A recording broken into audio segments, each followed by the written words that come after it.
Sallallahu ala Muhammad. Sallallahu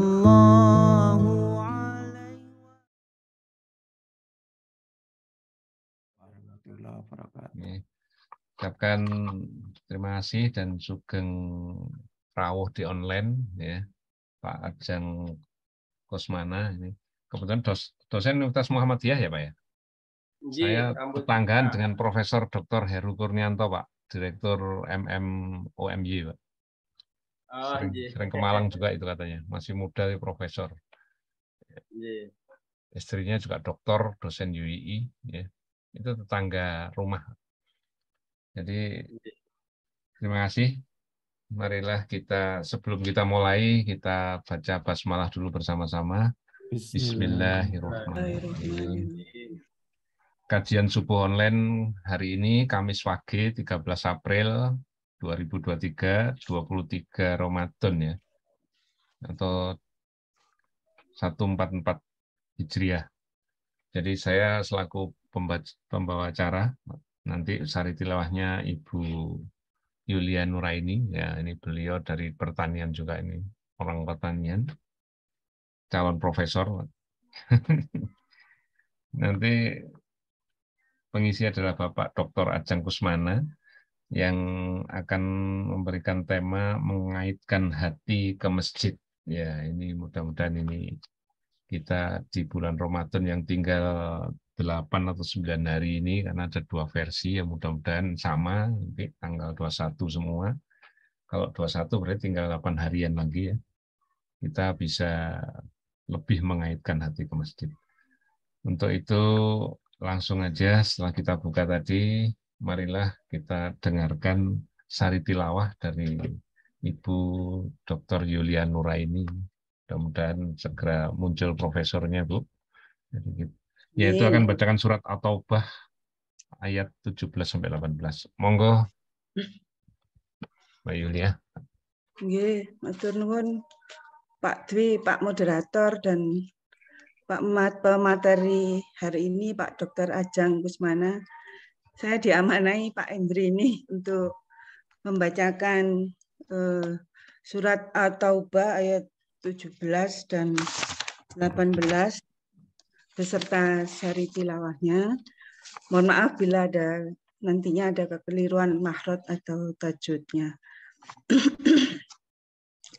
A'udzu billahi minasyaitonir rajim. Bismillahirrahmanirrahim. Man kana lil musyrikina ayya'muru masajidallahi sahidan ala anfusihim bil kufur. Ulaika habitat a'maluhum wa finnarihum khalidun. Innama ya'muru masajidallahi min amana billahi wal yaumil akhir wa aqamas sholata wa ataz zakata wa lam yakhsha ilallahi fa asa ulaika ayyakunu minal muhtadin. Sari tilawah ayat At-Taubah ayat 17 dan 18. Tidaklah pantas bagi orang-orang musyrik itu memakmurkan masjid-masjid Allah, sedangkan mereka bersaksi bahwa diri mereka kafir. Itulah orang-orang yang sia-sia amal mereka, dan di dalam nerakalah mereka kekal. Sesungguhnya yang pantas memakmurkan masjid-masjid Allah hanyalah orang-orang yang beriman kepada Allah dan hari akhir, mendirikan sholat, menunaikan zakat, serta tidak takut atau kepada siapapun selain Allah. mereka itulah yang diharapkan termasuk golongan orang-orang yang mendapat petunjuk. Shadaqallahul adzim. Maha benar Allah dengan segala firman-Nya. Assalamualaikum warahmatullahi wabarakatuh. Saya kembalikan ke Pak Moderator. Ya, matur nuwun sangat Bu Yulia Nuraini yang sudah membacakan surat At-Taubah, yaitu surat 9 ya, yaitu ayat 17 sampai 18. Mudah-mudahan apa yang nanti akan ada hubungannya dengan tema, yaitu mengingatkan hati ke masjid. Untuk itu nanti dalam kajian ini juga saya harapkan ada tanya jawab ya bagi yang ingin bertanya ya Pak Ajeng ya. Mudah-mudahan banyak yang tanya. Untuk itu saya langsung aja menuju ke kajian. Monggo Bapak Dr. Ajeng Kusmana untuk memberikan kajian. Monggo kami berikan. Bismillahirrahmanirrahim. Assalamualaikum warahmatullahi wabarakatuh. Waalaikumsalam. Alhamdulillahirabbil alamin. Assalatu wassalamu ala Muhammadin wa ala alihi washabihi ajmain. Amma ba'du. Bapak Ibu, kita alhamdulillah bertemu via online. Mudah-mudahan kita semua dianugerahi usia yang panjang, sehat, afiat, rezekinya berkah melimpah. Di Ramadan yang kurang sebentar lagi, ini kita akan isi dengan berbagai macam kebaikan dan ketaatan. Salah satunya adalah masjid. Kita ke masjid. Ustadz Henry, apakah suaranya udah cukup? Bagus Pak Ustadz. Ya. Amalan yang biasa dilakukan di Ramadan itu ada puasa, sholat tarawih, lalu baca Quran, lalu sedekah, zikir, taklim di masjid. Dan sekarang banyak orang yang lagi iktikaf ya. Nah, saya satu sisi aja membahas tentang masjid. Saya dahului dengan bab taklim ya. Taklim itu ngaji ya kayak kita sih. Cuma kita agak di masjid ini ya, karena online. Barusan saya dari masjid saya tanya, gimana sinyal di sini bagus apa enggak?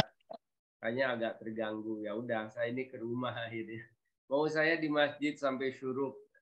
Jadi selama Ramadan ini dengan izin Allah, alhamdulillah saya selalu habis subuh gak pernah keluar masjid kecuali ketika syuruk, lalu sholat 2 rakaat. Nah, bunyi hadisnya, man goda fi jama'atin tsumma qa'ada yadhkurullaha hatta tatlu as-samsu. Di hadis yang lain, hatta tatlu as-samsu hasna tsumma shalla raka'ataini kana ka'ajrin hajjatin wa umratin tamatin. Siapa orang yang sholat jamaah di masjid lalu ia enggak keluar, ia isi dengan zikir, wirid, doa atau taklim ngaji sampai datangnya waktu terbit matahari plus 15 menit dikenal dengan isyraq atau syuruk, maka itu dia akan dapat pahala setara haji umroh satu paket lengkap genap, asal sebelum pulang sholat dulu 2 rakaat, sehingga orang sebut dengan sholat isyraq. Hari ini saya tidak bisa karena ngisi online. Sebelumnya alhamdulillah dan kayaknya seterusnya insya Allah bismillah. Kalau hujan memang agak susah. Masjid barusan isinya separuh. Bukan masjid yang ada di saya ini aja. Semua masjid kalau hujan itu separuh isinya. Padahal punya mobil, ada payung, dan ketika basah kuyup itu betulnya menjadi indikator dan saksi bahwa kita pernah berjibaku untuk taat. Apalagi ini di Ramadan ya, jadi pemadam dari api neraka. Tapi kadang orang nggak semua bisa. Padahal namanya iman itu harus dari hati, bukan dari kondisi. Nggak peduli situasi kondisi, mau hujan, mau terang, mau panas, mau dingin, bismillah, kalau ada adzan kita ke masjid. Jadi penting. Apalagi taklim di masjid. Coba saya bacakan hadisnya ya. Ini Ramadan itu bulan berkah. Berkah itu kebaikan yang berlimpah. Bahkan masih ada 1 hari yang kita akan ketemu, atau jangan sudah ya. Fihi lailatun khairum min alfi sahrin. Ada 1 hari yang kategori pahalanya lebih baik dari 1000 bulan atau 83,4 bulan. Luar biasa, usia kita gak nyampe segitu. Kalaupun nyampe segitu nggak bisa dibuat ibadah terus.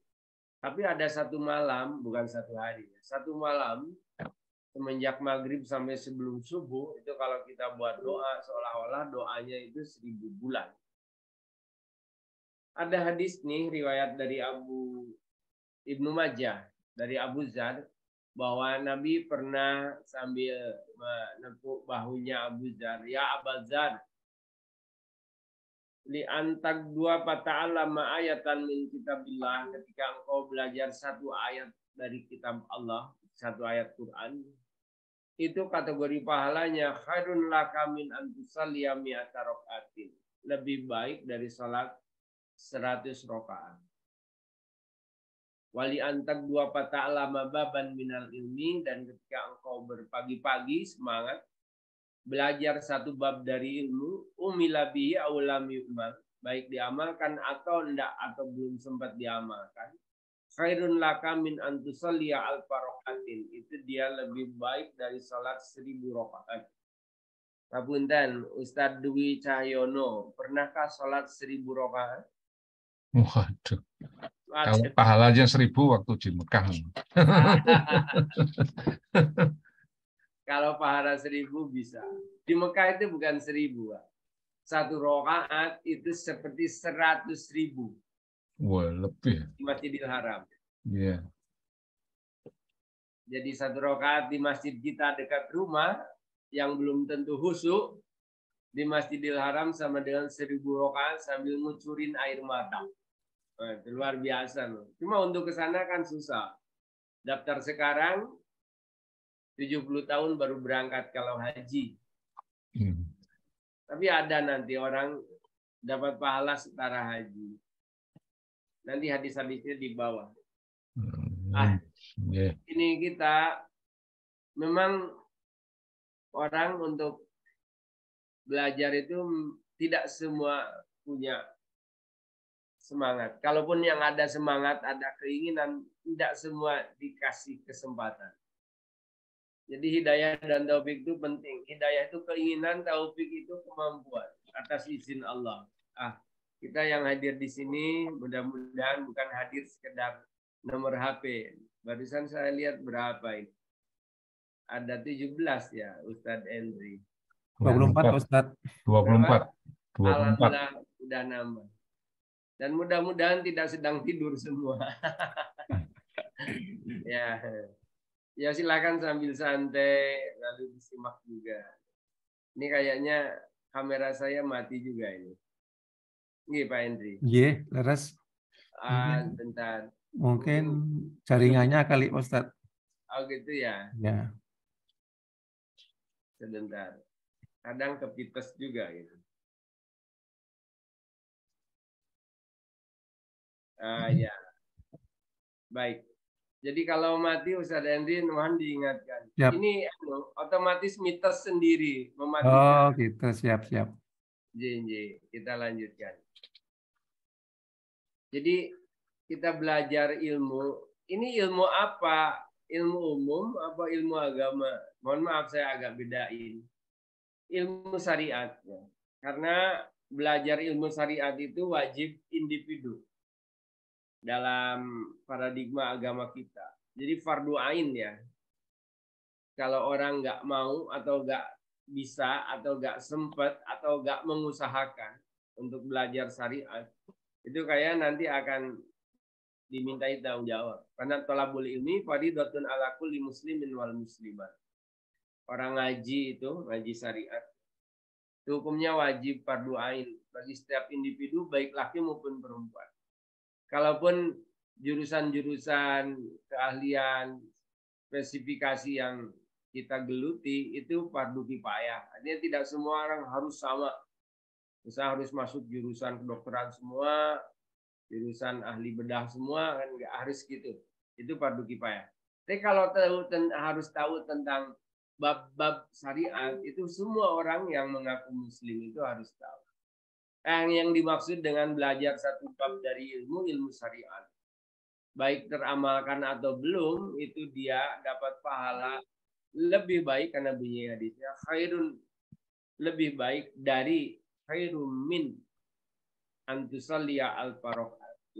Ada yang lebih sih, ada yang lebih itu hadis berikut. Oh, enggak saya cantumkan. Kayaknya udah dulu. Karena dulu kita udah bahas tentang keutamaan majelis ilmu. Bunyi hadis mauquf dari Ibnu Umar, majelis fikhin khairum min ibadati sittina sana. Orang ngaji itu pahalanya lebih baik dari 60 tahun orang ibadah. Kalau tadi kan sama dengan 1000 rakaat. Ngapunten Ustadz Endri. Mohon panjenengan hitungkan, kita sholat dalam sehari itu 84 rakaat. Dalam setahun itu 365. Dikalikan 60.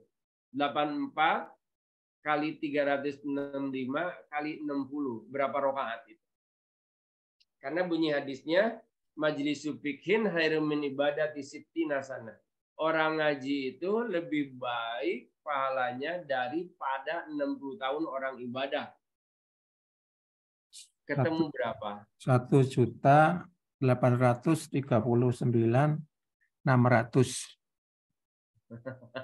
Sampai susah saya ngulangi lagi itu. 1.889.600. Oke. Ngapunten Bapak Ibu. Ternyata kita ngaji yang cuma 1 jam ini, kalau di jumlah rokaat kan, itu bukan 100, bukan 1000, tapi 1.800.000. Mohon maaf ya, kalau salah konsep atau beda paradigma. Saya ini kalau ada ngaji bukan nyari ilmu saya, tapi jadi barokah. Barokahnya taklim, barokahnya ngaji. Kadang mohon maaf kalau ada ustadz nyampaikan materi itu saya udah bisa nebak. Aduh, ayatnya kok iki sih. Jadi semua ustadz ngutip ayat 1 itu lalu diterjemahkan ke sana kemari, tapi juntrungnya, simpulannya saya belum nyampaikan udah bisa nebak. Paling kesimpulannya ini. Tapi tetap saya dengerin, nggak pernah saya tinggal karena bukan ilmu yang saya cari. Nah, ini dia ada hadis dari Tirmizi, hadis hasan. Ya, kalau ada orang ngaji, innal malaikata la tad'u ajnihatika li talabil ilmi. Malaikat itu kalau ada orang yang lagi taklim, lagi ngaji, la tad'u ajnihatiha.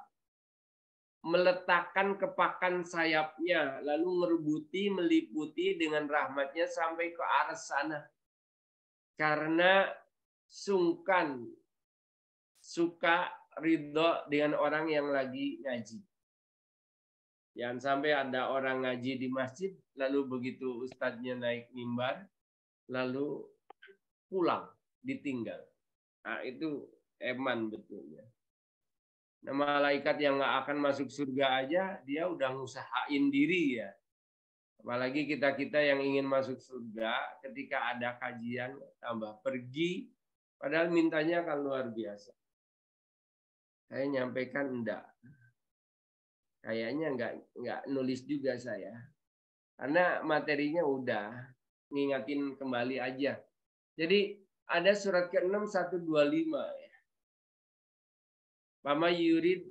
Pama yuridillahu ayahdiyahu yasrah sadrahu lil Islam. Siapa yang Allah ingin kasih hidayah kepada orang, maka dia dijadikan dadanya lapang untuk dengerin tausiah, dengerin nasihat. Mohon maaf, mungkin di sini ada banyak profesor. Saya kira tidak cukup ya kita belajar di rumah lewat buku. Yuk kita di masjid dengerin ngaji tausiah, karena ngalap barokah.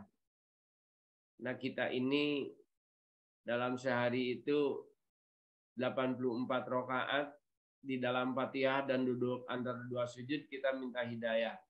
Berarti 168 sehari. Itu doanya, ikhtiarnya harus ada. Apa itu ikhtiarnya? Kita berusaha kalau ada orang ngaji itu kita ikut. Apalagi di masjid, karena di masjid itu tempat yang istimewa. Ini hadis riwayat Tabrani. Kalau mau ke masjid, pasanglah niat. Niat untuk ngaji, atau untuk belajar, atau untuk mengajar. Ya. Karena lahu, maka kita dapat pahala. Di samping pahala ke masjid, pahala jamaahnya, masih ada pahala tambahan. Karena lahu ka'ajrin hajin taman hajat tahu. Seperti pahala haji yang hajinya sempurna. Cuma tinggal nambahin niat. Karena semua amal tergantung niat. Bismillah berangkat, lalu sekalian untuk ngaji atau ngisi kajian. Jadi mohon maaf, carilah masjid yang ada kultumnya. Apalagi ini Ramadan. Orang untuk berangkat haji bisa nunggu 70 tahun. Ini bisa tiap hari dapat haji. Bahkan Albani mengatakan ini hadis hasan. Albani itu mutasyadid, ketat banget dalam menyeleksi hadis. Beliau bilang bahwa ini hadis hasan, bisa dipakai, hadisnya baik. Jadi saya gitu di sini, di tempat tinggal saya. Saya selalu nyari masjid yang ada kultumnya. Atau saya sering ke Malang, hampir tiap hari ya untuk ngisi kajian. Berangkat jam 3 dari sini, bangun jam 2, berangkat jam 3. Dan di Malang itu rata-rata masjidnya sampai syuruk ngajinya. Makanya saya ini selama Ramadan dapat syuruk terus. Kenapa ya? Karena ngisi pengajian di Malang. Besok saya di Manarul Islam. Malamnya ngisi taraweh, lalu paginya subuh sampai syuruk. Itu kan yang itikaf 400 orang ya di Manarul Islam. Nah, ini masjid yang termakmur lah kalau di Malang Raya dan terbanyak jamaahnya. Itu saya ngisi kajian kadang yo sungkan yo malu juga. Karena apa? Saya nyeramain orang yang lagi itikaf sementara saya nggak itikaf. Karena saya masih aktif PNS ya. Ada absennya. Kalau mangkir itu ya ditanya. Oleh karena itu ya ambil itikaf mikro saya. Apa? Ya subuh sampai syuruk saya nggak keluar. Karena hadisnya letterlek banget sih. Kita ini dapat pahala haji dan umroh satu paket sekaligus. Asal kita sholatnya di masjid dengan jamaah. Masjid mana aja Pak? Ya masjid mana aja silahkan. Lalu jamaah sholatnya subuh. Bunyi hadis ini kan man sholal godata. Godata itu bahasa lain dari fajrun. Dari bahasa lain dari sholat subuh. Siapa yang sholat subuh tentunya jamaah.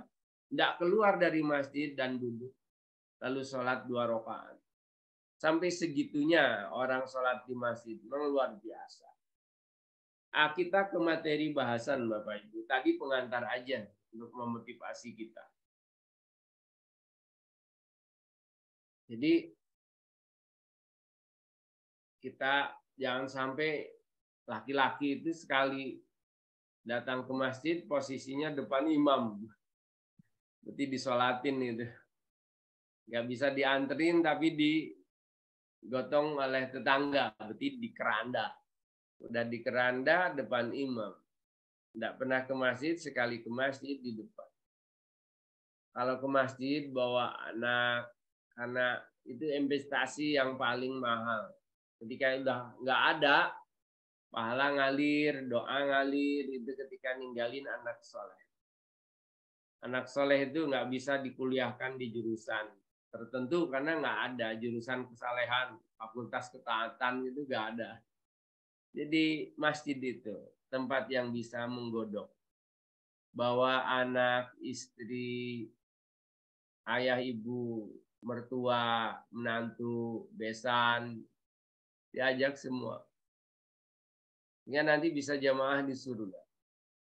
Allah berfirman, ahabbal bilad, tempat yang paling disukai oleh Allah di bumi ini itu adalah masjid. Karena paling disukai, maka orang yang masuk ke masjid, orang yang terpilih, terhormat dan mulia. Sehingga orang yang suka ke masjid sering bertamu, Dan nanti di akhirat ketahuan. Allah udah ngerti dengan sendirinya. Ini dia. Hanya waktu dunia sering bertamu ke rumahku. Maka malaikat tolong servis dengan istimewa. Karena sewaktu di dunia dia selalu rajin datang ke tempatku. Karena al-masjidu baitu kulli taqiyyin. Masjid itu rumahnya orang bertakwa. Jadi kalau kita merasa orang bertakwa punya rumah namanya masjid, dia datangin. Jangan sampai punya rumah nggak pernah disambangin, apalagi sampai nggak pernah ditinggali. Nah, Rasul bersabda, rumahnya orang bertakwa itu adalah masjid. Jadi jangan sampai dalam satu hari kita nggak pernah ke masjid karena disibukkan dengan dunia. Mohon maaf ya, urusan profesi kita itu sebetulnya ya tugas dunia. Bolehlah kita ini ngejar dunia, tapi jangan lupakan akhirat. Karena kita hidup dunia itu gak lama. Saya hitung-hitung akhir-akhir ini kita hidup 60 tahun. 60 tahun itu menurut penelitian, separuhnya dihabisin untuk tidur. Memang tidur 8 jam, tapi kan kadang suka ada tambahan, partai tambahan. Itu hampir 30 tahun kita dibuat tidur. 30 tahun dikurangin masa belum balik 15 tahun. 45 tahun. Jadi dari 60 kita tinggal sisa 15 tahun yang serius.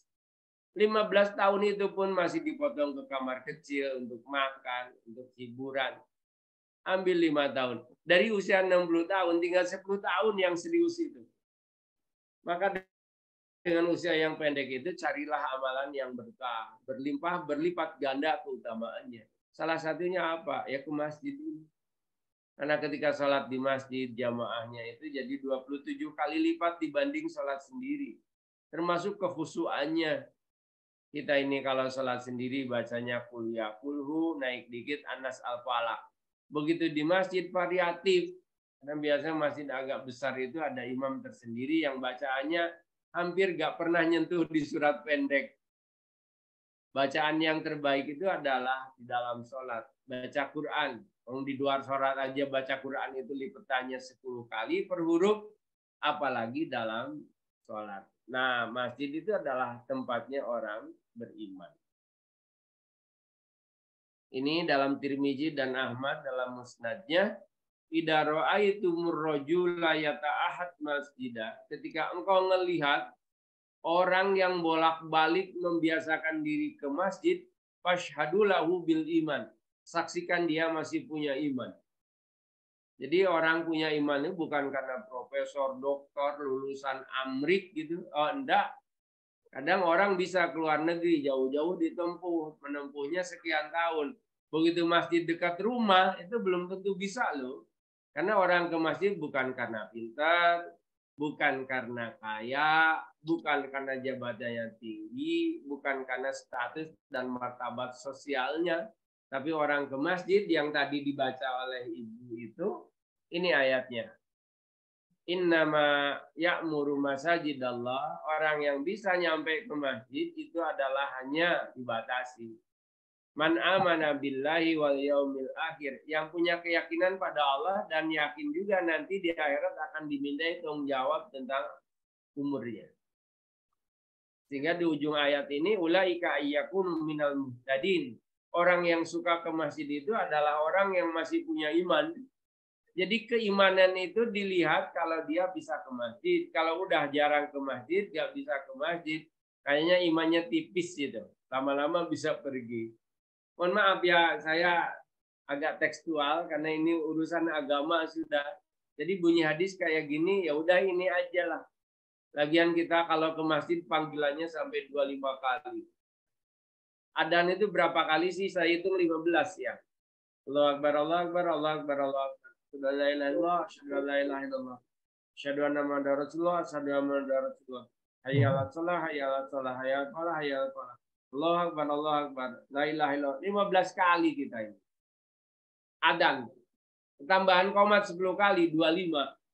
Panjenengan punya mahasiswa dipanggil sampai 25 kali lalu nggak datang.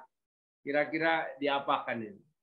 Atau anak sendiri dipanggil 5 kali kok tambah HP-an terus.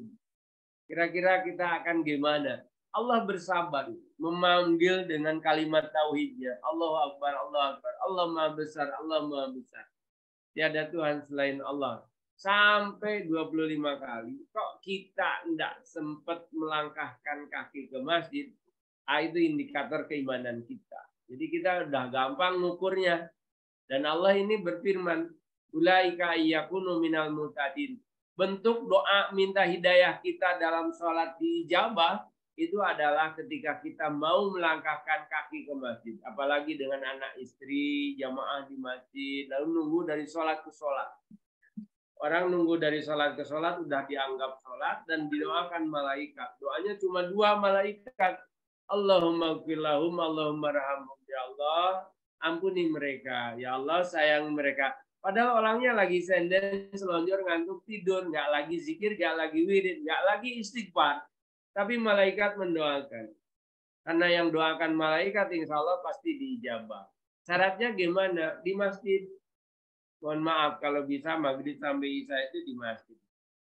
Atau subuh sampai duha itu di masjid. Apalagi ini kan Ramadan. Kalau orang itu full 10 hari, kalau kita ambil yang mini-mini. Kecuali yang udah pensiun misalnya. Itu bismillah diniatin. Ini jam 5 lebih 56. Ustaz Henry sampai jam berapa saya? Saya kan agak nganggur ini. Jam 7 masih bisa, Pak Ustaz. Gitu ya. Ya. Oke. Mudah-mudahan nggak ngantuk. Siap. Oke. Saya baca hadis-hadisnya.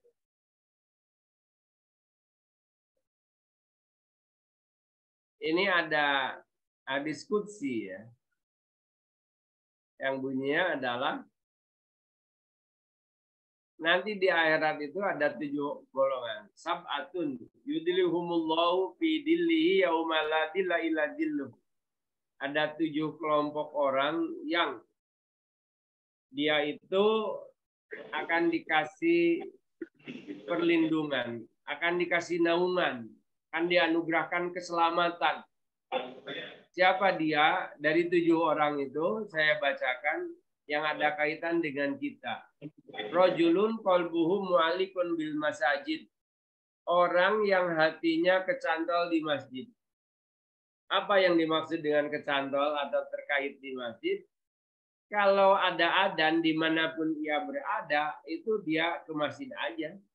Misalnya panjenengan ada workshop, ada pelatihan, ada diklat. Kok di hotel? Biasanya di hotel itu kedap suara, adzan nggak dengar sudah. Kita lihat waktu, ini kayaknya jadwalnya adzan sudah. Cari masjid, keluar dulu, ambil jeda. Itu indikator sudah. Allah nanti Allah akan ngasih shelter di akhirat sana. Khusus bagi orang yang udah kecantol ke masjid hati. Jadi jangan sampai sholatnya di atas kasur kalau di hotel. Pertama itu fasilitas umum. Yang kedua, sucinya kita agak ngerti. Setidaknya musolanya lah. Nah, saya pernah ke Bali lalu masuk hotel, tanya ke resepsionis. Pak, mohon maaf, ada musola di sini? Dia bilang, mohon maaf Pak, di sini nggak ada musola. Saya baru ingat lah, ini Bali memang. Jelek-jeleknya hotel kalau di Jawa itu kan mesti ada musola, mesti nyelempit gitu, ada. Kalau di Bali ternyata nggak ada. Kalau ketika itu baru saya ambil selimut kasur itu, lalu turunkan di bawah, maka saya sholat di lantai. Saya nggak pernah sholat di kasur ya, karena di kasur itu makruh lah, apalagi itu dipakai oleh siapa aja, kita nggak ngerti. Syukur-syukur di masjid, karena derajat dan keutamaannya yang luar biasa. Bahkan basyiril masihina, kasih tahulah atau beri kabar gembiralah orang yang dia berjalan fidulmi ilal masjid dalam keadaan gelap ke masjid. Kayaknya sholat subuh, sholat isya udah gelap kita. Dan itu menjadi nanti penyebab terundangnya binuritami yaumal qiyamah, akan tercahayai di hari kiamat. Bahkan yang menjadi cahaya itu bukan yang lain, tapi badan kita akan bercahaya. Min asaril wudu, dari bekas wudu, lalu disempurnakan karena kita jalannya di waktu gelap. Gelap itu mana? Ya Isya dan subuh. Bayangkan kalau kita hidup gak ada cahaya, tanpa cahaya, susah. Keindahan itu terlihat karena ada cahaya. Kita bisa nyampe tujuan karena ada cahaya. Makanya orang yang dalam kesesatan dianggap sebagai orang yang tidak mendapatkan cahaya. Dan jangankan di akhirat, di dunia aja kalau gelap gulita, kita ini nggak bisa ngapa-ngapain. Apalagi di akhirat yang nanti itu terserah kita sendiri, lalu nggak punya cahaya atau bangkit dalam keadaan buta. Itu justru kesengsaraan yang sangat. Lagian sengsaranya di akhirat itu kan tanpa batas. Baik Bapak Ibu, kita lanjutin ke bab adab ke masjid atau adab di masjid. Sebelum disampaikan, ada yang ingin disambahkan Bapak Ibu? Kalau nggak ada, saya lanjutkan dulu. Adab masjid. 1. Man kharaja min baiti mutahhiran. Siapa ia yang berangkat dari rumahnya dalam keadaan suci untuk sholat wajib, maka dapat pahala ka'ajril hajjil muhrim, dapat pahala seperti pahalanya orang haji dan umroh. Hadis riwayat Abu Daud nomor hadis 558, Ahmad nomor hadis 268. Hadisnya hasan. Jadi kalau mau sholat dari Abu Umamah, wudunya dari rumah. Ketika wudu dari rumah, jalannya ke masjid udah di sholat. Belum nyampe masjid meninggal di jalan, syahid. Nggak ada pahala kecuali itu. Fisabilillah kategorinya ya. Makanya rugi sekali itu orang yang nggak mau karena apa? Pahalanya apa? Hampir nggak ada pahalanya orang haji kecuali surga. Al-hajju mabrurun laisa lahul jaza ilal jannah. Orang haji itu pahalanya nggak ada kecuali dapat surga. Ini dia ke masjid baru berangkat lu ya, belum sholatnya. Baru berangkatnya itu lu udah dapat pahala haji. Meninggal di jalan belum nyampe masjidnya kategorinya syahid. Dapat pahala fisabilillah. Syaratnya bersucinya dari rumah. Dan kalau bisa jalan kaki. Karena rubi abi hadarojah wa khuta anha khati'atan. Langkah satu langkah. Satu langkah ngangkat derajat ngapusin dosa. Satu langkah. Bukan satu langkah ngangkat derajat, satu langkah menghapuskan dosa, bukan.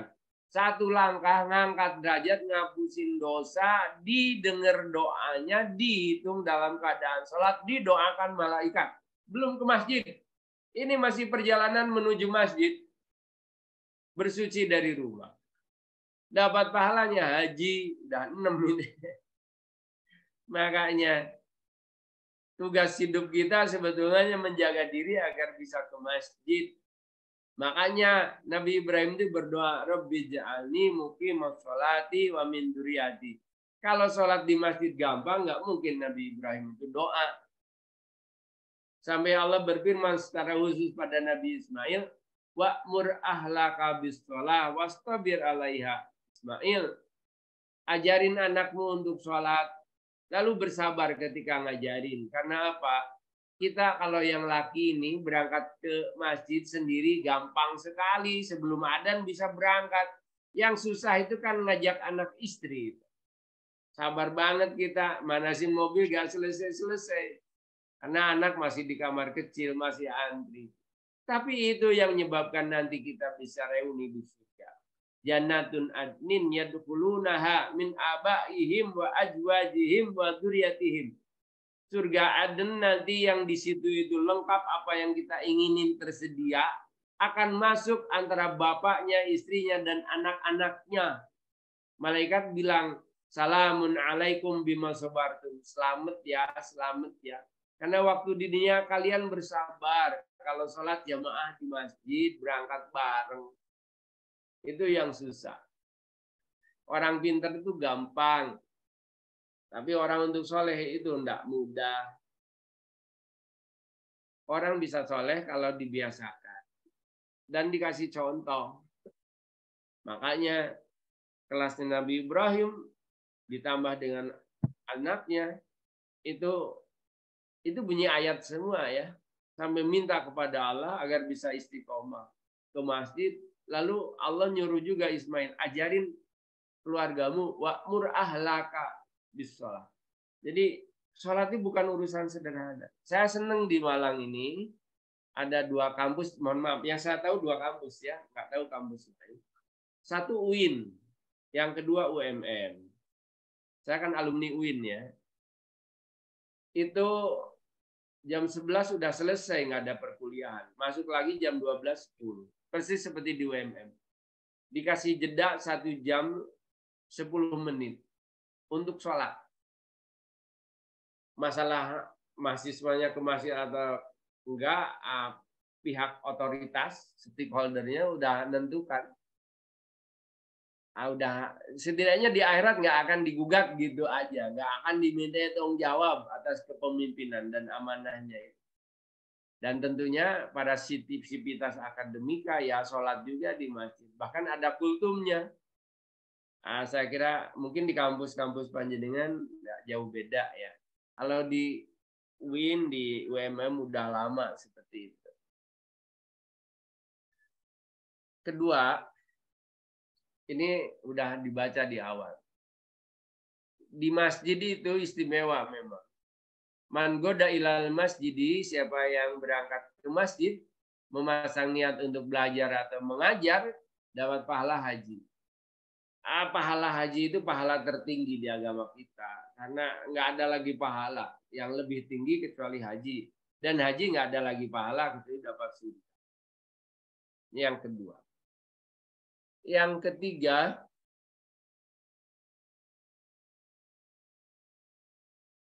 ada 6 hal yang jika orang itu meninggal dalam 6 keadaan itu, maka untuknya Allah akan masukkan ke surga. Dominan Allah, dalam jaminan Allah, dalam garansi Tuhan. Dan ayyudkhilahul jannah, Allah akan masukkan dia ke surga. Jadi kitanya pasif aja, Allah yang aktif memasukkan kita. Saya ambil yang sesuai tema kita. Warajulun tawaddo'a fa ahsanal wudu'a, orang yang bagusin wudu dan cara wudunya, lalu berangkat ke masjid untuk sholat. Nah, ini dia. Kok meninggal? Ini saya kan punya teman. Udah ngambil takjil, ngadep kiblat, doa, nunggu adzan. Begitu selesai adzan, kok takjilnya nggak disentuh. Begitu didatangi, udah wafat. Nah, luar biasa ini dia. Wafat dalam keadaan dia puasa, nunggu berbuka, doa, ngadep kiblat, nunggu sholat. Kok meninggal dunia? Ini yang disebut dengan husnul khatimah.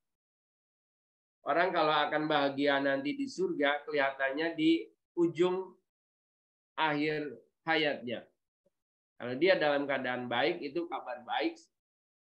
Buktinya orang kalau wafat dalam keadaan husnul khatimah kan aura wajahnya kelihatan tanpa beban, bahkan tidak sedikit yang tersenyum.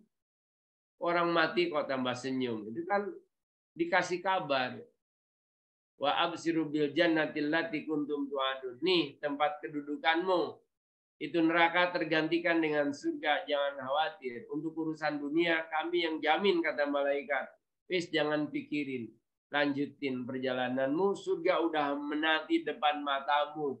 Akhirnya gimana? Tersenyum wafatnya itu. Sambil ngucapin, la ilaha illallah. Dan itu adalah keinginan kita semua. Bisa sih kita begitu asal prosesnya dijalani dengan istiqomah. Untuk panjenengan misalnya udah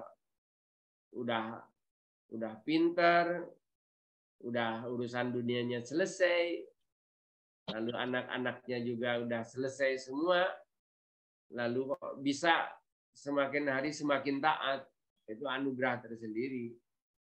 Bahagia dunia akhirat kayak gitu kayak. Pak, ke masjid mana aja? Semua masjid boleh. Sholat apa aja? Semua sholat silahkan. Jadi yang dimaksud dengan hadis ini, orang yang berangkat ke masjid dalam keadaan berwudu dengan sempurna, lalu dia meninggal dunia, maka Allah pasti jamin dia untuk masuk surga. Masjid mana aja dan sholat apa aja. Itu silahkan. Cari masjid yang sholatnya tumakninah. Itu aja sih. Kalau masalah identitasnya masjid siapa aja, takmirnya siapa aja, itu urusan lain lah. Tapi cari sholatnya yang tumakninah dan sholat yang ada kultumnya. Apalagi ini Ramadan. Kalau di kota dapat, kalau di desa susah. Tadi malam saya itu ngisi tausiah di Al-Hijrah Kebon Agung. Saya tanya, di sini ada kajian nggak? Aduh, mohon maaf, kayaknya masih libur sejak COVID. Emane. Lalu dulu ada sebulan sekali. Wah, ngaji kok sebulan sekali. Kita itu loh sehari 24 jam. 24 kali 7, seminggu kan 7 hari. 24 kali 7 ketemu 168. 168 kalau ngaji Ahad pagi cuma 1 jam. Dari 168 keambil 1, tinggal 167. Itu berapa persennya? Kadang kita ini nggak bisa jadwal diri, nggak mengusahakan. Justru berangkat hiking, berangkat jalan-jalan, olahraga. Orang sehat belum tentu selamat dari ancaman neraka. Orang sakit kalau bawa iman itu surga. Ini ngaji seminggu sekali itu nggak sempat itu. Lalu gimana kita? Gimana dan kapan akan bisa beramal soleh? Amal soleh itu kategorinya niatnya harus benar, didasari oleh ilmu, harus junah sesuai apa tuntunan Rasulullah, dan tentunya ikhlas. Itu semua diawali dengan punya ilmu. Karena man abadallaha bi ghairi ilmin, siapa orang yang ibadah kepada Allah tanpa ilmu, kana mayufsiduhu aksaru mimma yuslihu. Rusaknya itu lebih potensial dibanding benernya. Jadi orang ngaji itu jadi penting.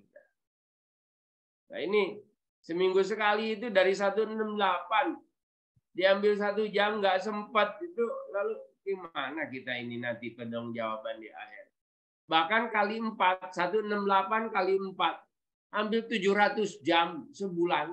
700 jam diambil 1 jam masih ngitung-ngitung gitu loh. Kadang lu gimana, padahal keutamaan orang ngaji itu kayak tadi itu. Dan Pak Henry itu udah menyusun mind map itu, dikasihkan ke saya tentang keutamaan taklim. Yang tadi saya bilang tembus di 1000 rakaat, bukan 1000 rakaat, 1.800.000 rakaat hanya ngaji 1 jam. Sampai saya nggak tahu hadisnya ini, tapi bunyi hadisnya memang kayak gini. Jadi orang yang ngaji itu didoakan oleh penduduk langit, penduduk bumi, sampai ikan di laut. Nah, jumlah ikan itu kan lebih banyak dari manusia. Ya Allah, makanya saya kalau lihat pesantren Pak Yai, barokah itu dia hidupnya itu. Kita yang di kampus itu kan maunya dapat barokah. Ya udahlah, kita lakukan dengan diri kita. Kalau ingin seperti Pak Yai yang di pesantren ini kan agak susah. Yang keempat, saya ambil yang di blok kuning aja ya. Jadi semua itu kita sedekah. Dan wa kullu khutwatin yakhutuha ila salatin sedekah. Ketika kita melangkahkan kaki menuju masjid, hitungannya adalah sedekah. Makanya nyambung dengan ayat ini, surat 63 ayat 10. Wa anfikum mimma razaqnakum min qabli ayati ahadakumul maut. Dan ingatlah ketika orang akan kedatangan mati, berinfak. Itu dia bilang, Robbi laula akhartani ila ajalin qarib, Tuhan, kalau engkau kembalikan hamba ke dunia, fa'asaddaqo, hamba ini akan sedekah. Saya nemu di hadis ini, ternyata orang melangkahkan ke masjid, hitungannya sebagai orang sedekah. Orang mati kalau dia kembali ke dunia, sholatnya akan di masjid. Karena sholat di masjid itu kategorinya sedekah. Orang mati ingin banyak sedekah. Salah satu sedekah itu ketika kita melangkahkan kaki ke masjid. Kita kan belum mati nih, masih hidup. Mohon maaf ya, saya tidak tahu panjenengan semua. Mudah-mudahan semua udah di masjid sholatnya. Saya hanya mengingatkan kembali aja ini. Menegaskanlah. Menunjukkan bahwa udah benar apa yang kita pilih. Justru mungkin udah kaya, lalu pinter, lalu sholatnya di masjid. Oh, itu kan anugerah tersendiri. Tidak semua orang udah nggak kaya, nggak pinter, nggak ke masjid. Lalu nanti di akhiratnya nggak jelas. Itu kan tambah susah itu. Baik. Ini langkah ke masjid ya. Jadi khutwatan rubi'at lahu bihadarojah. Satu langkah diangkat 1 derajat. Namanya derajat itu bukan deret ukur ya. Seperti gini, derajatnya Pak Presiden Jokowi dengan derajat saya itu jauh. Ngomongnya ngomong derajat, 1 derajat. Padahal kan jauhnya, mohon maaf. Saya PNS biasa, di atas saya kan ada kepala dinas, kepala kanwil, kemudian wamen, menteri, presiden. Itu kan bertahap ya. Maksud saya gini, ketika ngomong derajat itu boleh jadi 1 derajat itu antara langit dan bumi jaraknya. Atau 1 derajat itu bisa jadi 100 tingkat. Jadi ketika bicara 1 langkah 1 derajat itu diangkat di posisi yang mulia. Wahutta anhu biha derajat langkah lainnya itu dihapusin 1 dosa. Fa idza shalla lam tajalil malaikatu tusalli alaihi. Dan ketika kita sholat, malaikat mendoakan kita. Apalagi sampai nunggu di masjid, doanya Allahumma sholli alaihi, ya Allah, selamatkan untuk orang itu. Allahumma arhamhu, ya Allah, cintai orang itu. Wala yajalu ahadukum bis sholah, dan dihitung dalam keadaan sholat mantadorus sholat, ketika dia nunggu sholat. Hadis sahih riwayat Bukhari nomor hadis 647.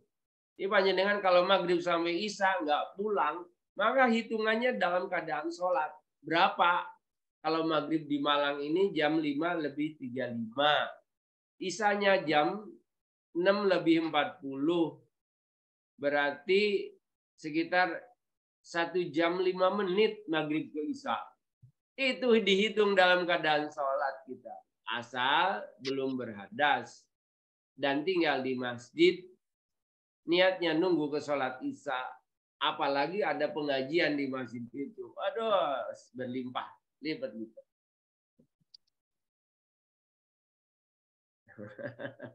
Banyak sudah yang saya sampaikan Ustadz Henry. Ini dari 95 slide, kita masih di 29. Mudah-mudahan nggak bosen dengerin karena kita nggak tatap muka. Kalau tatap muka lihat aura saya semangat itu panjenengan nggak ngantuk. Nah, ini nggak kelihatan orangnya, jadi kalau nggak ngantuk sakti ini. Ging. Ada yang ingin disampaikan sebelum berlanjut? Boleh nanya Ustadz? Iya. Maaf ini, maaf saya menampilkan wajah dulu Ustaz. Ya, monggo Mas Rodian. Ya.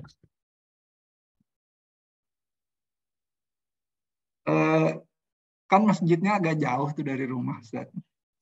Kalau jalan kaki bisa 15 menit Ustaz, 10 menit. Kalau naik motor gimana itu langkah kakinya Ustaz? Sederhana aja Ustaz pertanyaannya. Iya. Terima kasih Ustaz. Iya. Ngapunten, ada yang dokter di sini, medis?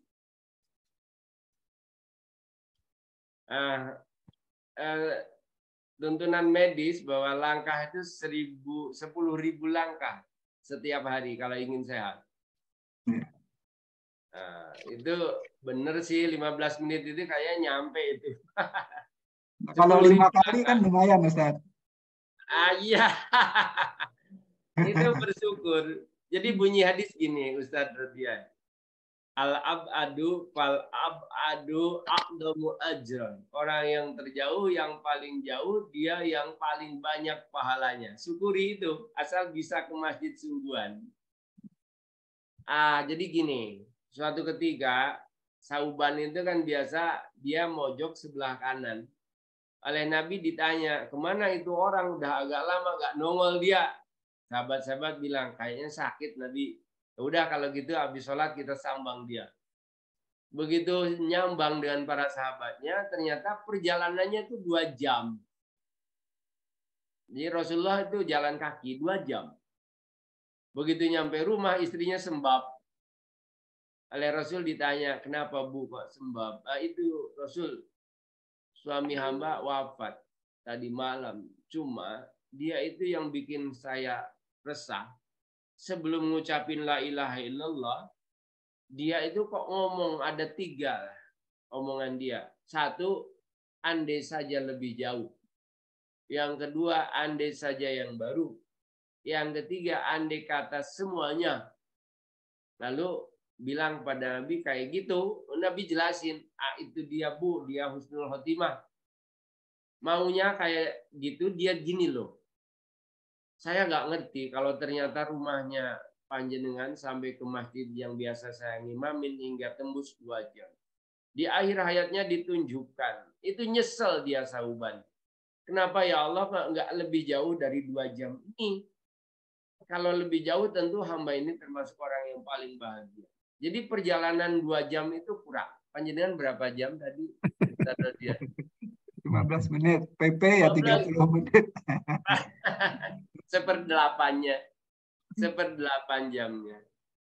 Jauh itu kan masalah di perasaan. Kalau dijalanin kan deket gitu ya. Kecuali dalam keadaan sibuk, silakan pakai sepeda. Masalahnya pahalanya kok keambil ruji, nggak usah ngitung itu. Nanti setiap tetesan bensin yang kebakar itu menjadi benteng dari api neraka. Setiap tetesan bensin menjadi sedekah, sedekahnya di jalan Allah fisabilillah. Itu Sauban. Yang kedua, andai saja yang baru. Perjalanan ke masjid ketemu dengan orang yang lagi kedinginan, ya lepas. Biasanya orang Arab kan rangkepan 2 atau 3 pakai rompi segala.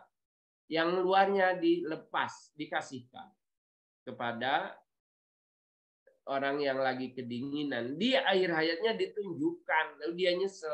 Andai saja yang baru, tentu aku ini bahagia. Dan terakhir ketika mau buka, ada orang kelaparan bilang, aku ini udah 2 hari gak makan. Akhirnya diparon, roti separuh, susu separuh. Di akhir hayatnya ditunjukkan, nyesel Sauban. Andai kata semuanya, toh di rumah aku masih ada. Jadi kebaikan-kebaikan itu muncul di akhir hayat. Dan nyesel orang itu ingin kembali. Tapi tetap dia bahagia. Cuma agak nyesel gitu. Namanya orang ya. Apalagi yang kafir itu. Ingin kembali sungguhan dan berjanji sampai bilang. Nunjukin kepala.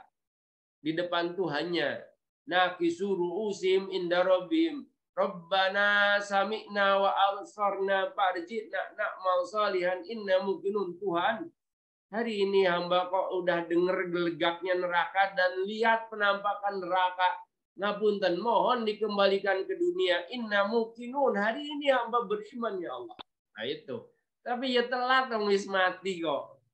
Kita kan alhamdulillah masih hidup. Cuma susah. Mudah-mudahan omongan saya tidak sebatas didengerin lalu dibuat teori. Karena nggak akan selamat orang dengan teori. Selamat itu dengan amal. Jadi kalau panjenengan kok dikasih hati yang hidup, dikasih energi yang positif, kok tiap hari bisa ke masjid lalu jamaah. Aduh, itu udah bahagia sudah. Apalagi posisinya udah cukup, udah gak mikir dunia. Banyak orang yang untuk urusan dunia aja sama Allah nggak dikasih. Kalau kita kan udah dijamin lagi. Apalagi udah agak kerja lalu dapat pensiun. Malah itu tinggal nikmati hidup sudah. Jadi 3 hari sebelum Ramadan teman saya satu kelas wafat. Namanya Mbak Patukah Indayati. 4 hari setelah Ramadan Ustadz Samsu, kepala SMA Sugiwaras Bojonegoro wafat. Meninggal. Lalu setelah itu 6 hari yang lalu teman satu kelas lagi. Mas Imam Iswadi di Pagi Saji wafat. Kemarin saya takziah, teman guru. Gak ngapa-ngapain, cuma panas, demam. Dianterin ke Wafa, di tengah perjalanan ngorok, lalu dia tersendat gitu, ternyata meninggal. Usianya 47, kemarin saya nyambang. 47. Ya Allah, saya doa. Ya Allah, mudah-mudahan hamba dianugerahi usia yang panjang, sehat, afiat, berkah. Karena banyak orang yang telah wafat, belum tua-tua amat. Kayaknya hidup ini kok sebentar sekali. Nah, saya termasuk udah tua. Ini saya udah 54 usia saya ini. 6 tahun lagi pensiun saya. PNS-nya saya guru, Bapak Ibu. Cuma di Unmu itu karena dari dulu sih ngajar di Unmu, sehingga saya nggak ngelepas. Dulu ngajar di UIN, ngajar di Unmu, cuma karena PNS di SMA negeri itu, UIN-nya saya lepas, Unmu-nya masih tetap. Karena sejak lulus kuliah saya itu ngajarnya di Unmu, di UIN. Begitu ikut PNS-an kok keterima. Kayak gitu. Udah seneng saya. Udah cukup kayak gini ini. Udah gak ingin yang lain-lain. Ya Allah, hamba udah dijamin oleh panjenengan. Saya pensiun loh, saya kalau untuk makan udah cukup. Bentuk syukurnya apa? Ya udah sholat di masjid itu aja. Sederhana saya ini, gak aneh-aneh. Gitu, Ustadz Rodian. Jadi 15 menit itu ambillah situasi sholat yang memungkinkan jalan kaki, yang lainnya pakai sepeda, pakai mobil, silahkan. Paling nggak subuh ya Ustadz ya, paling nggak subuh ya. Paling nggak subuh gitu. Dengan anak istri, anaknya bangunin anak gak usah diteriakin, dideketin, lalu dibacakan ayat kursi, ditiupkan ke kupingnya, Anas Al-Falaq diusapkan ke mukanya, lalu dibantu untuk bangun. Sampai beranjak ke kamar kecil. Nah, baru setelah itu tinggal nunggu untuk berangkat bareng. Wah, itu udah insyaallah sakinah mawaddah warahmah. Jariah panjenengan, nanti panjenengan nggak ada, anak doain. Nah, kalau anak nggak sholat, udah kayak jangankan doakan untuk orang ya, dirinya sendiri aja belum tentu selamat. Investasi dan properti yang paling mahal dalam hidup kita itu yo anak. Selain anak ada sih wakaf tanah untuk masjid, untuk pesantren. Panjenengan kalau mau wakaf saya siap terima. Dirawat dengan baik. Kayaknya sih wakaf yang paling selamat itu ke NU atau ke Muhammadiyah. Aman sudah itu. Karena insya Allah nggak akan bubar. Kalau yayasan bisa bertengkar itu. Pendiri yayasan nggak ada itu, udah rame bagi-bagi itu. Jadi kalau kedua organisasi itu insya Allah aman. Kasih catatan, mohon dirikan masjid yang ada pesantrennya. Itu sampai kiamat nggak akan dirobohkan. Mana ada tanah dirobohkan. Kayak gitu aman. Itu kalau punya uang. Kayak gitu Ustadz Rodian. Ya, syukuran Ustadz. Yes, sami-sami. Belum saya tanya. Monggo. Assalamualaikum warahmatullahi wabarakatuh. Waalaikumsalam. Ada 2 pertanyaan Ustadz. Bagaimana untuk perempuan, katanya lebih baiknya sholatnya itu di rumah.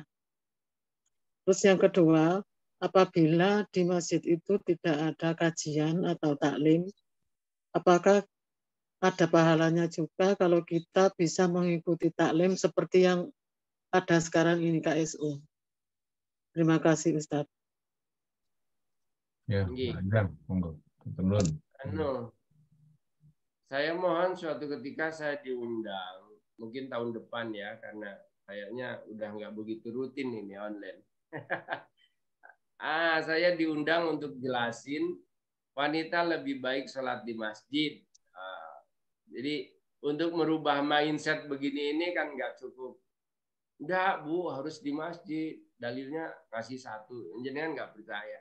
Saya akan jelaskan secara runtut, sistematis, berdasar dalil ya, bahwa perempuan itu lebih baik sholat di masjid. Lalu saya akan mengungkap tentang latar belakang yang hadis sholat perempuan lebih baik di rumah. Latar belakangnya bagaimana, di mana, kapan. Itu jadi penting, biar nggak salah konsep. Kadang orang ke pasar berani, ke mall berani, kuliah berani. Anak-anak yang kuliah di kampus saya, kamu dari mana? Dari luar pulau Pak. Kok berani? Iya Pak. Tinggal di mana? Kos Pak. Dengan siapa? Orang lain Pak. Kok bisa? Ya saya agar bisa bahagialah Pak di dunia ini. Nanti dijamin bahagia enggak? Belum tentu Pak. Tapi saya ikhtiar aja. Kamu ke masjid enggak? Itu kalau ke masjid takut fitnah Pak. Kok isu sih kamu? 12 meter dari tempat kosnya ke masjid takut fitnah. Ninggalin rumahnya di Kalimantan, Batang ke Malang, tinggal di rumah orang, itu gak ngomong takut fitnah. Bahkan mohon maaf. Di depan saya itu ada Gojek. Lalu yang diangkut ibu muda pakai cadar. Saya bilang ke istri, kayak gitu tuh orang-orang. Ke masjid takut fitnah, tapi keluar digonceng orang lain. Istri saya bilang, ya mungkin itu Pak, Gojeknya suaminya mungkin. Tapi yang jelas fenomena itu adalah terjadi. Kalau ke masjid takut fitnah, kalau dibonceng sama Gojek itu aman. Nah, itu yang harus dirubah. Di mall itu orang berangkat, tapi ke masjid takut fitnah. Tolong saya kasih kesempatan suatu ketika untuk jelasin. Wanita lebih baik sholat di masjid selama satu, tidak ada tugas di rumah, nggak ada orang sakit di rumah yang harus dirawat, nggak ada kepentingan dari suami yang akan berangkat jauh, panjenengan harus nyiapin, nggak ada fitnah, ada tempat khusus di masjid. Anaknya udah selesai. Kalau punya anak 6 kecil semua gitu, kalau dibawa ke masjid justru jadi rame gitu ya, lebih baik di rumah. Jadi wanita itu lebih baik di rumah kalau ada tugas domestik, ada sesuatu yang perlu disiapkan, nunggui orang lagi sakit. Lalu ada fitnah kalau ke masjid. Lalu di masjid gak ada tempat khusus perempuan. Maka sholat di rumah jadi lebih baik. Tapi kalau semuanya udah nggak ada, sholat di masjid bersama suami dan anaknya, itu yang utama. Karena ngajarin anak itu di teladan. Gimana anak mau ke masjid kalau orang tuanya nggak pernah ke masjid? Nah, itu dia. Tapi jawaban saya ini sangat ringkas sekali, Bu, karena ini materi satu kajian. Nah, suatu ketika saya jelaskan. Satu. Yang kedua itu apa tanyanya, Bu Endang? Yang tidak ada taklim di masjid, bagaimana kalau kita mengikuti melalui online? Iya. Zoom. Kayaknya kalau Zoom online ini cuma dapat ilmu aja. Kalau di masjid dapat barokah. Cuma kan kita nggak mungkin ini berada di satu masjid, dong ini dari mana-mana ya. Nah, cuma kalau ada yang di masjid panjenengan ngikut. Ustadz, masalahnya beda aliran, beda kelompok, beda organisasi, beda mazhab, nggak ngefan lah sama dia. Ya udah, panjenengan mojok, senden, selonjor, tinggal tidur sih. Materinya nggak dapat, ilmunya nggak kena, tapi pahalanya insya Allah dapat. Ngambil barokahnya, Bu. Jadi selama itu Ustadz kok ngomongnya ada dasarnya, ambil. Nggak ada itu agama NU, agama Muhammadiyah nggak ada. Mazhab NU, mazhab Muhammadiyah itu nggak ada. Mazhab itu Hanafi, Maliki, Syafi'i, Hambali. Itu pun beda. 4 itu beda. Kalau sama namanya satu mazhab. Kayak di Mekah itu nggak ada kunut itu karena mazhabnya Hambali. Kalau di kita ada kunut karena Syafi'i. Yang benar yang mana? Dua-duanya benar. Yang nggak benar itu kalau nggak sholat. Nah itu. Jadi Pak ini mazhabnya NU. Saya bilang nggak ada mazhab NU. Muhammadiyah dengan NU itu Yai Dahlan dengan Yai Hasyim Asy'ari oleh Allah ditakdirkan kok iyo berguru di guru yang sama. Itu kan bukan kebetulan. Di Kiai Haji Saleh Darat Semarang. Jadi kiainya sama, gurunya sama. Dilalah ya. Terus yang kedua, begitu ke Mekah, lah kok orang gua itu yuk ke Mekah juga itu bareng-bareng. Jadi adik kakak ini.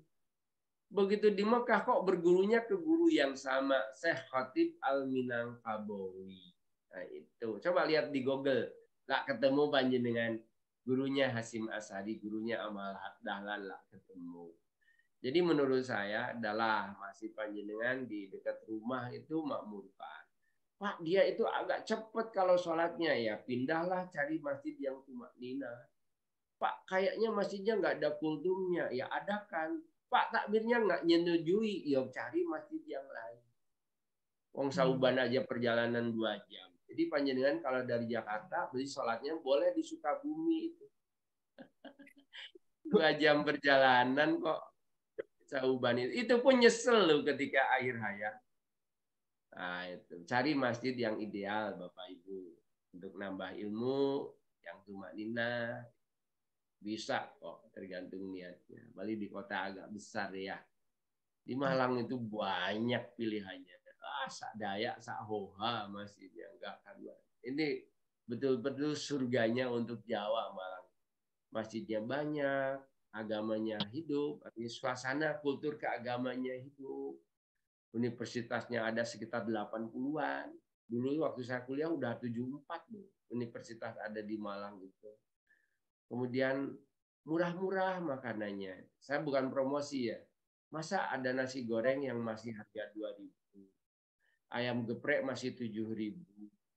Bakso itu lo masih 500 rupiah. Goreng itu lo goreng tahu. Saya kan punya outlet Cilembu, ada jualan bakso, saya titipin Cilembu. Saya ke situ itu berapa? Mie goreng tahu 500 rupiah. Uang apa sekarang itu? Itu masih ada sekarang ini. Ya Allah, Malang kok iseng ini. Itu di dekat rumah saya jualan nasi goreng 2.000. Itu ono nasi goreng 2.000. Barokah. Si mbok sing jualan itu ngalap barokahnya. Nitip makan aja. Dulu ketemu di Malang. Kalau di lain-lain, aduh ya kira nemu. Gitu Ibu. Jadi yang manual, mohon maaf ya kalau saya masih memilih yang manual di masjid. Cuma ini kita kan dari berbagai wilayah, nggak mungkin di satu masjid. Tetap yang kayak gini mungkin ada. Cuma jangan karena ada gini lalu panjenengan, aku cukup. Jangan. Karena ketika di masjid itu ngalap barokahnya. Kemudian, aku di WA bisa, baca bisa. Iya, gitu. Cuma dapat ilmu, tapi nggak dapat barokah. Hidup ini yang penting barokah kok. Barokah itu kebaikan yang berlimpah. Makanya doa yang nggak boleh ketinggalan, doa minta berkah. Berkah di anak, berkah di keluarga, berkah di harta, berkah di ilmu, berkah di agama, berkah di dunia, berkah di akhirat. Itu. Bahasa lainnya afiat. Dan itu Nabi bilang antara adzan dan qomat, mintalah afiat. Jadi orang kadang keliru loh. Antara adzan dan qomat itu ngaji Quran. Ngapunten, nggak pas. Apalagi ini Ramadan. Karena antara adzan dan qomat itu la yarudul qada, yarudul doa. Nggak ditolak doa bainal adzan wal iqamah, antara adzan dan qomat. Biha. Berdoalah di situ. Terus sahabat-sahabat tanya, Nabi doa kayak apa sih? Lalu Nabi bilang, is'alul afwal afiyah, mintalah afiyah. Afiyah itu selamat dalam segala hal. Kalau selamat dalam badan itu namanya sehat. Kalau selamat di harta itu namanya kaya. Ini afiyat selamat dalam segala hal. Jadi namanya afiyat itu hartanya berkah melimpah, keluarganya sakinah mawadah, turunannya saleh salimah, kerjaannya mudah, bahagia dunia, dapat akhirat. Nah, itu dia afiat. Kalau nggak afiat, mungkin dia soleh, istrinya cantik, anaknya ganteng, tapi rizkinya seret. Atau rizkinya berlimpah, anaknya saleh salihah, kemudian agamanya taat, tapi diuji dengan kesehatan, loron-loronen. Itu namanya nggak afiat. Saya punya buku Bapak Ibu, jumlah halamannya 500. Ini bukunya ya. Kelihatan ya. Buku fikih, zikir, dan doa sesuai syariat. Di sini jumlah halamannya 593. Tapi isinya doa-doa sesuai tuntunan sunnah ya. Kalau panjenengan membutuhkan bisa sih. Kalau harganya 150 gratis ongkir. 500 berapa barusan? Yang ini terbitan pertama. 593. Penting kita doakan anak, doakan turunan. Apalagi ini Lailatul Qadar di bulan puasa. Al-walidu ausatul ababil jannah. Doa orang tua itu ngalahkan doa wali. Keramat dunia itu adalah orang tua. Jadi yang masih punya orang tua bersyukur. Panjenengan kalau udah nggak punya orang tua, berarti punya anak-anak, doakan itu. Nah, anak bisa baik dengan doa kita. Apalagi ini masuk di Lailatul Qadar gitu. Udah, antara adzan dan qomat banyakin doa. Kayaknya itu Bu Endang. Ya, terima kasih Ustaz. Oke, sami-sami. Baca doa itu aja ya Ustadz ya, doa selamat ya Ustadz. Nji, Udah lengkap itu Ustadz. Ya, antara adzan dan qomat itu tuntunannya itu aja diulang-ulang. Allahumma inni as'alukal afwa wal afiyata. Allahumma inni as'alukal afwa wal afiyata fi dini wa dunya wa ahli wa mali. Allahumma astur aurati wa amin rawati. Allahumma fadni min baini yadaya wa min khalfi wa an yamini wa an simali wa a'udzu bi adzamika an uqtala min tahti. Itu diulang-ulang. Bukan ngaji. Ngaji itu ya bagus, cuma ada momen yang Nabi tuntunkan. Antara adzan qomat itu banyakin doa, bukan banyakin baca Quran. Rata-rata di masjid kalau lagi Ramadan kayak gini ini baca Quran. Dan yang lebih salah lagi itu adalah ketika mau buka puasa, anak-anak dihadapkan dengan takjilnya. Padahal itu adalah doa yang paling didengar. As-shaimu hina yuftir. Orang puasa ketika akan berbuka itu doanya nggak ada batas, langsung diijabah oleh Allah. Saya kan suka keliling di Malang ini, nyari-nyari masjid yang hidangannya agak lengkap dan mewah.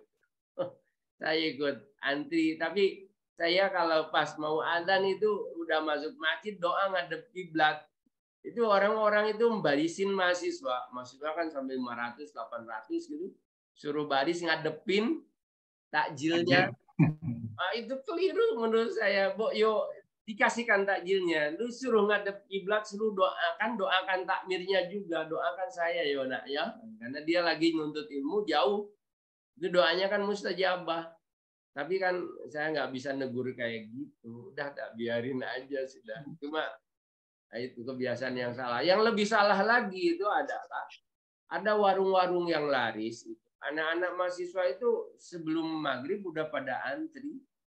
Dan begitu maghrib makan bareng nggak sholat sampai isya, itu buka puasa tapi nggak sholat maghrib gitu, namanya anak-anak. Oh iso, tapi ini terjadi di Malang gitu.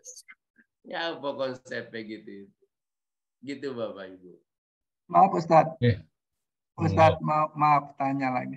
Antara azan dan iqamah qomat itu, dan setelah sholat itu lebih afdal mana berdoa Ustadz? Dua-duanya, karena ada hadis dua-duanya. Satu, la yarudud doa bainal adzan wal iqamah. Saya punya bahasan tentang tema doa. Tentang tema doa, ada bahasan dan hadis-hadisnya itu. Satu, enggak ditolak doa, bunyinya enggak ditolak loh, bukan enggak diterima atau bukan diterima. Kalau ngomong diterima bisa setengah diterima, bisa seperempat diterima, bisa diterima dengan syarat ketentuan. Tapi ketika ngomong enggak ditolak berarti diterima benar ini, dan itu terjadi antara adzan dan qomat. Itu satu. Yang kedua, ketika Nabi ditanya, ya Rasulullah ayyud du'ai asma tuha ya Rasul, doa mana yang paling didengar? Bunyinya adalah yang paling didengar. Yang paling didengar doa itu di mana Nabi? Nabi bersabda, dua keadaan doa itu didengar. Satu, di setiap malam akhir, sulusil lail, sepertiga malam akhir, jam 2 ke bawah, jam 2 sampai jam 4. Yang kedua, pikuli duburi sholatin maktubah, setiap ujung dari sholat wajib. Jadi ketika panjenengan tanya, mana Ustaz doa yang paling didengar antara adzan dan qomat atau setelah selesai sholat? Dua-duanya. Dan yang lebih diijabah lagi adalah ketika dalam sholat. Pak, apa sholat itu doa? Doa. Mulai dari takbir, lalu Allahumma ba'id baini wa baina, itu doa. Al-Fatihah dulu doa. Duduk dan sujud doa. Ruku dan sujud dulu doa. Tahiyat doa. Sebelum salam doa, Allahumma inni a'udzubika min adabi jahannam, min adabil qabri, min fitnatil mahyi wal mamati, wa min syarri fitnatil masiihid dajjal. Itu 5 hal doa. Salam itu lu doa. Semoga selamat sejahtera tercurah pada kalian semua yang kananku dan kiriku. Itu doa. Jadi banyakin sholat tuh, Mbak. Masa ada sholat yang banyak? Ada, namanya sholat mutlak. Jadi kalau habis terawih mau bangun malam, karena orang tua itu kalau habis bangun susah tidur. Daripada bengong, ambil wudhu lalu sholat berapa? Silahkan terserah. Jadi namanya sholat mutlak. Sholat mutlak itu sholat yang nggak ditentukan jumlah, nggak ditentukan waktu, nggak ditentukan tempat. Jumlahnya mau berapa, waktunya kapan aja, tempatnya di mana saja. Niatnya di awal, bismillah ya Allah saya salat sunnah mutlak. Karena itu doa. Gitu Ustadz Rodiat. Terima kasih Ustadz. Sami-sami. Sebenarnya masih ada beberapa pertanyaan, tapi takut waktunya. Di chat ada pertanyaan Pak Dwi.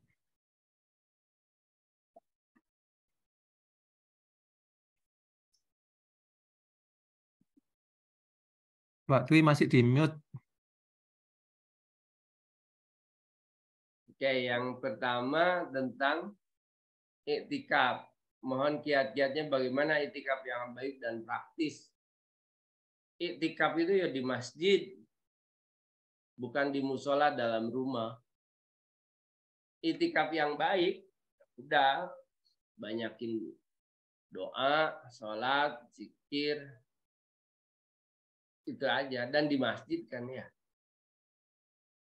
Iktikaf yang praktis, ya iktikaf di masjid. Yang praktis ya tidur di masjid, makan di masjid, segala macam di masjid. Karena nggak ada istilah iktikaf di masjid lalu keluar, di masjid lalu kerja. Itu namanya belajar iktikaf. Kayak anak saya belajar puasa, duhur suruh buka, habis gitu suruh makan lagi. Namanya anak ya apa-apa. Iktikaf sama.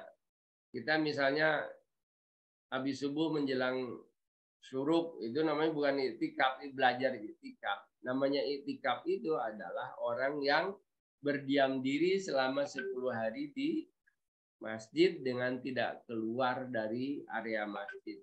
Batas masjid itu mana? Batas masjid itu pagar. Pak, masalahnya masjid saya itu nggak ada pagar, itu yang bagus. Jadi perumahan itu kan nggak ada pagarnya, terus melancong kemana-mana selama dalam area perumahan, jangan sampai keluar portal satpam. Jadi nggak sah. Pak, boleh nggak ke rumah? Nah, yang penting di masjid, nggak sampai dari masjid ke rumah, diam di rumah, ke masjid lagi, itu namanya bukan iktikaf. Jadi iktikaf itu di masjid dan masjid yang digunakan sebagai fasilitas umum, artinya dianggap masjid. Bukan kita diriin musola dalam rumah lalu iktikaf di musola itu. Itu namanya bukan iktikaf. Kan ada fatwa keluar waktu Covid. Tidak apa-apa iktikafnya di dalam musola di rumah. Gitu itu dalilnya di. Enggak ada dalilnya. Beragama itu jangan membuat dalil atau hal baru. Itu. Tetap kalau namanya iktikaf itu di masjid, tidak bisa di luar masjid. Makanya tema saya kan tentang masjid, itu belum selesai sih, masih banyak sebetulnya itu. Itulah keutamaan masjid, sehingga harapannya selepas Ramadan itu kita masih ada bekas suka ke masjid, karena nggak ada tempat yang paling mulia. Ada nggak? Ini mungkin terakhir dari saya ya. Ada nggak tempat yang kalau kita datang ke tempat itu, lalu kita cara menghormatnya dengan sholat 2 rakaat? Kan nggak ada, kecuali masjid. Presiden aja datang nggak pernah disambut dengan sholat jamaah tahiyatul sultan gitu. Kan nggak pernah terjadi. Tapi kalau ke masjid ketika Nabi khutbah itu ada orang datang lalu duduk. Nabi lagi khutbah Jumat. Lalu Nabi bilang gini, ya Sulaik kum farka fal yatajawad. Sulaik, bangun engkau. Bangkit, sholatlah 2 rakaat yang ringkas-ringkas. Gak usah ngerekan aku. Hormati ini dulu. Bayangin. Kelasnya Nabi loh, sampai Nabi bilang, aku gak usah direken, gak usah dihormati omonganku, gak usah kau dengerin, tapi kau hormati dulu ini masjid, sholatlah 2 rakaat. Makanya di hadis pertama tadi saya bilang tempat yang paling Allah suka itu adalah masjid. Sehingga orang yang ke masjid itu orang yang terpilih, gak semua orang bisa. Makanya tadi Ibu ketika qiraah kan, orang yang bisa datang ke masjid hanya orang yang beriman pada Allah dan hari akhir. Dan di ujung ayat ini mereka itulah yang sedang dapat hidayah. Yang kita minta ini kan kita minta hidayah. Kalau nggak ada hidayah, susah kita. Hanya Allah berpesan jangan sampai meninggal dunia kecuali dalam keadaan dapat hidayah Islam. Dan orang dapat hidayah Islam itu ke masjid dan orang itu masih dianggap imannya ada kalau mau ke masjid. Kalau udah nggak ke masjid, imannya itu kalau nggak menipis, habis. Karena udah nggak ada lagi indikator dan identitas keislamannya. Kadang orang suka berdalih, Allah orang ke masjid belum tentu masuk surga. Iyo, sing nang masjid belum tentu masuk surga. Yang ke masjid lebih nemen, peluangnya dikit banget.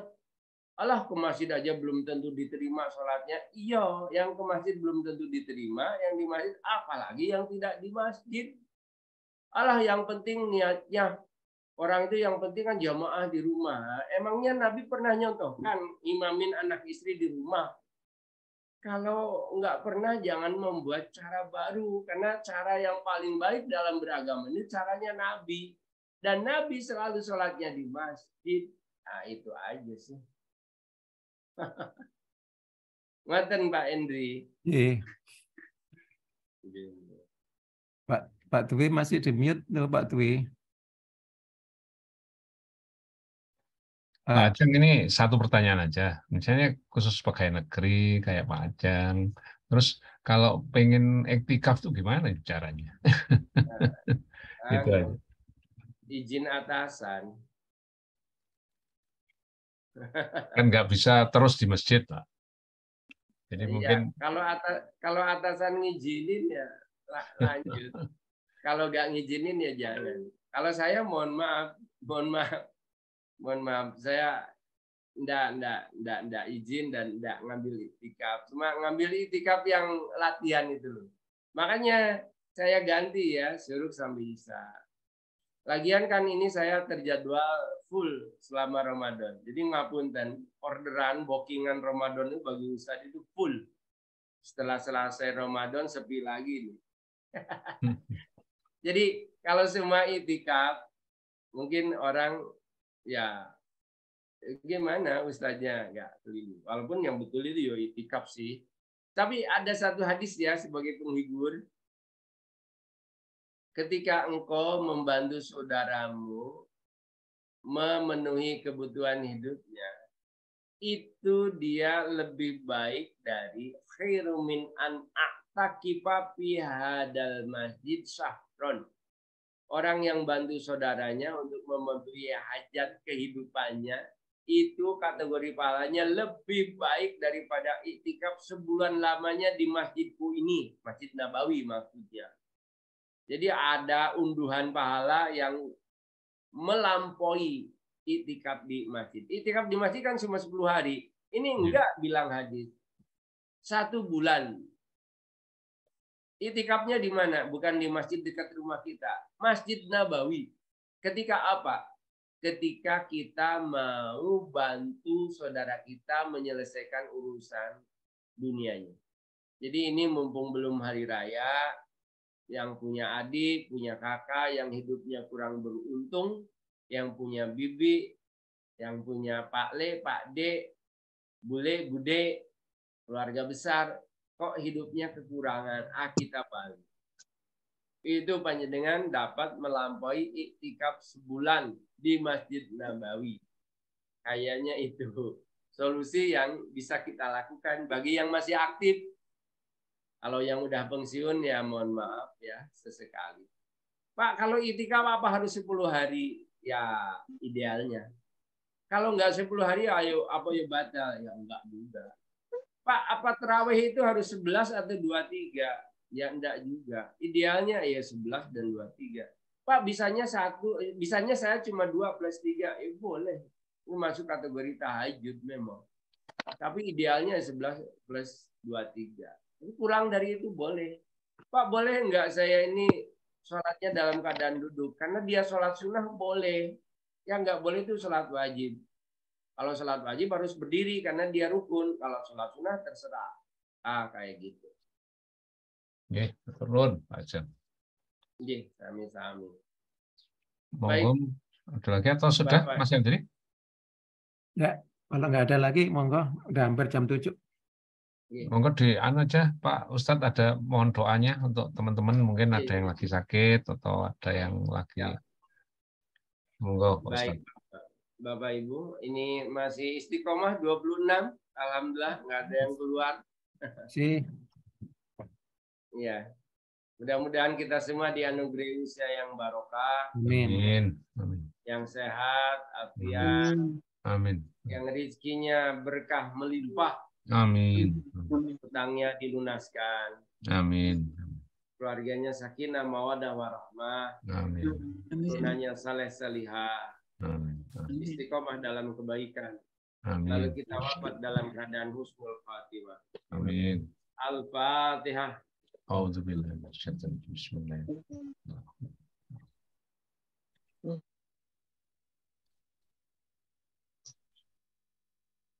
Allahumma salli ala Muhammad wa ala ali Muhammad. Allahumma barik umurana wa sahih ajsadana wa nawwir qulubana wa sabbit imanana wa ahsin a'malana wa wasi' arzaqana wa ilal khairi qaridna wa anisari abidna waqti hawaijana fid dini wa dunya wal akhirah innaka ala kulli syai'in qadir. Rabbana hab lana min azwajina wa dzurriyyatina qurrata a'yun waj'alna lil muttaqina imama. Rabbana atina fid dunya hasanah wa fil akhirati hasanah wa qina azabannar. Subhana rabbika rabbil izzati amma yasifun. Salamun alal mursalin walhamdulillahi rabbil alamin. Dari awal sampai akhir mohon maaf dari saya. Akhirul kalam. Assalamualaikum warahmatullahi wabarakatuh. Waalaikumsalam. Waalaikumsalam warahmatullahi wabarakatuh. Terima kasih untuk Bapak Ustadz Ajeng Kusmana. Mudah-mudahan apa yang diberikan tadi bermanfaat dan bisa kita laksanakan, ya, minimal tetap sholat di masjid.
واجعل